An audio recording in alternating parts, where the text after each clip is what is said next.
energy comes from. The three major fossil fuels, coal, oil and natural gas, are all formed from organic remains of prehistoric plants and animals. These remains are subject to intense pressure over millions of years, changing them into coal, oil and gas. We often find oil and natural gas in similar areas, hundreds of meters below the seabed, though gas is usually found deeper still. Through seismology, it's possible to artificially create vibrations on the surface by using controlled explosions, and record how these vibrations are reflected back to the surface, revealing the properties of the rock layers beneath. Wells are drilled from a drilling rig to confirm the presence and quantity of gas in the rock, which travels up lengths of pipe once reached. If there is enough gas, the drilling rig is replaced by a production platform to collect and send it to the shore under pressure via pipeline. National Grid then takes the gas from the shore and sends it around the countryside through steel pipelines over 1 metre wide. As the gas gets closer to homes, the pipelines split into smaller ones, which may only be 20 millimetres wide. How electricity is made.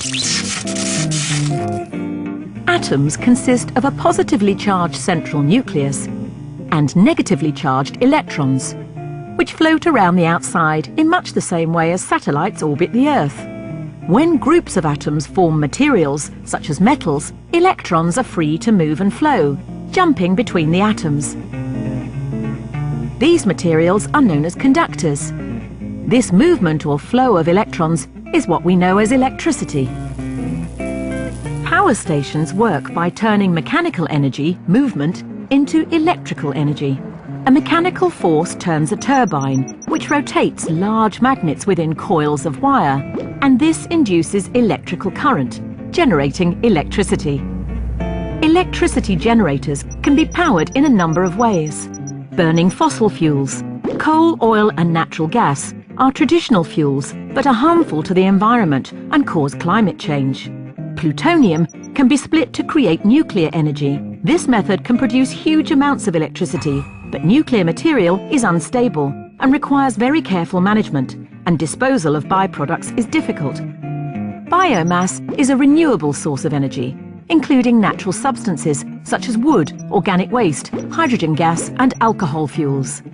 There are also other fuels which are renewable and are better for the environment. Wind power can harness the wind to turn the turbines and generate electricity. Hydropower uses the power and weight of water to turn the turbines. Solar power can also be used to generate electricity by capturing the sun's energy. National Grid can take the electricity generated from any of these sources, putting it into the network that eventually delivers electricity to homes and high streets around the country. National Grid plays a vital role in delivering gas and electricity to many millions of people across Great Britain and northeastern US in an efficient, reliable and safe manner. Electricity cannot be stored, so National Grid must balance supply and demand on a minute-by-minute basis. This function also ensures the security and quality of energy supply across the whole system, so that it's always there when it's needed.